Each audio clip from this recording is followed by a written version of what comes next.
Alright, hey guys, it's me again, and today I'm going to show you the best Necramech XP farm. And I've scoured the internet and I've tried a bunch of different methods, and I finally found the best one.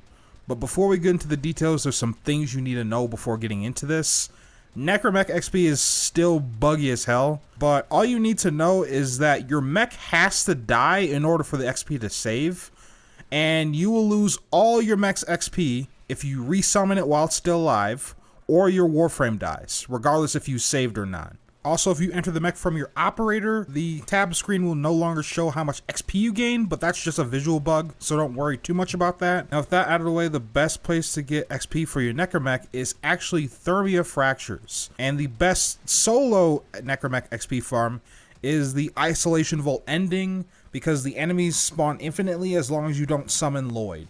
Now, the Grineer give the most XP, but since there's no place in the plains where Grineers spawn infinitely, I was limited to Fortuna and Deimos. Now, I've tried the Temple of Prophet max wanted level method. I've also tried doing the same thing on the Steel Path. I've tried the Prophet Taker fight, and I tried the Prophet Taker Phase 2 bounty, and they all had the same problem. Spawns were slow and buggy. Sometimes only one enemy would teleport in at a time, and they would get increasingly risky due to the enemy level getting higher and higher with the wanted level, but even then the increase in wanted level doesn't fix the spawns. So a lot of the time I felt like I was healing more than shooting with the Necramech, especially with Prophet Taker, as she literally shoots nothing but missiles at you the whole time. And it's not hard to die to enemies that can just hit you clear through walls, so... And considering that you dying in your Warframe can lose all of your Necramech's XP is not worth the risk, in my opinion. Now, what makes Thermia Fracture superior is the much faster spawns that aren't buggy, and they spawn huge groups of enemies, and the enemies don't do that much damage.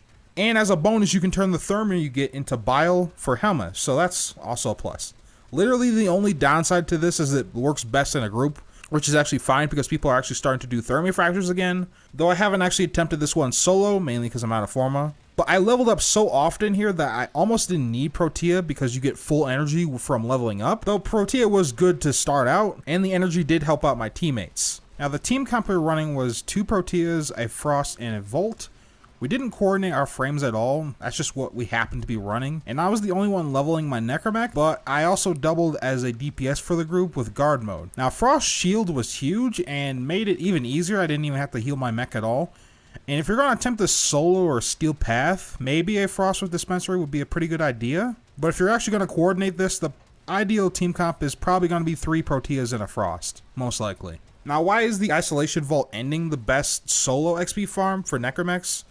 Well, despite the Infested giving lower XP, in fact the Karnus enemies don't even give you XP when you kill them.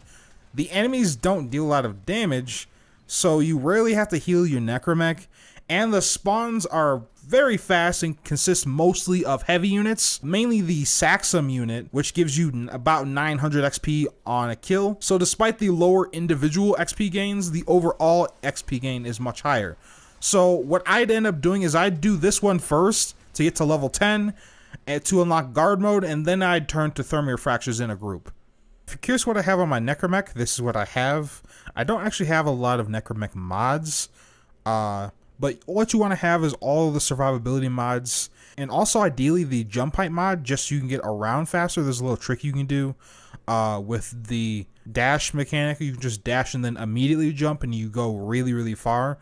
And that's going to help you get from place to place faster, since, you know, you can't just teleport your mech by spawning it in again, because that's going to kill your XP. And also, I have melee attack speed on here, but it's garbage, but I don't have anything else, so just ignore that. And the Muslon is the arc gun of choice I have. The Muslon is really good arc gun. It's basically like an Imperator Vandal, but it shoots explosive rounds, and it has a Velocitus-like charge mechanic, but you have to get kills in order to charge it, which is pretty cool. But I'm running is a standard hybrid build, and I'm running critical focus, which gives me increased critical chance and damage when I aim down sights, that's excellent. That's perfect. I need some more forma on this. Now, I have corrosive and heat on this right now, but I would occasionally switch to magnetic and gas, and mainly for Steel Path Corpus, because they have a ton of shields. And getting through those shields just means, you know, you kill them faster. It means they do less damage to you. And also, it worked okay against the infested too, since they don't have any negatives towards magnetic. And also, the lesser ones are weak to gas. So that's not a bad option. But I would end up going with this against the infested for the most part. And against the corpus, you can go with magnetic heat and critical focus as well. I don't think like just going pure toxin is just going to be enough to cut through shields and also have it be like a decent time to kill. And also it would automatically combine with the heat in the weapon and make it gas, so that's not very great. So you have to do something like radiation toxin and then just dump toxin in there. Also, since Necramech's reload arc guns far slower than anything else in the game, you might want to consider the quick reload mod. And finally, the Arquebex, which is the Exalted Cannon, aka the guard mode, your 4th ability. This is what I'm running on it right now. I want to put another forma on this so it can fit in automatic trigger. And since guard mode costs energy per second and not energy per shot, automatic trigger would be a really good addition to the Arquebex, considering that you cannot aim down sights with it or get a higher zoom with it at all. So I'm not even sure if these aiming mods work on the Arquebex at all. And good luck getting headshots with the Arquebex.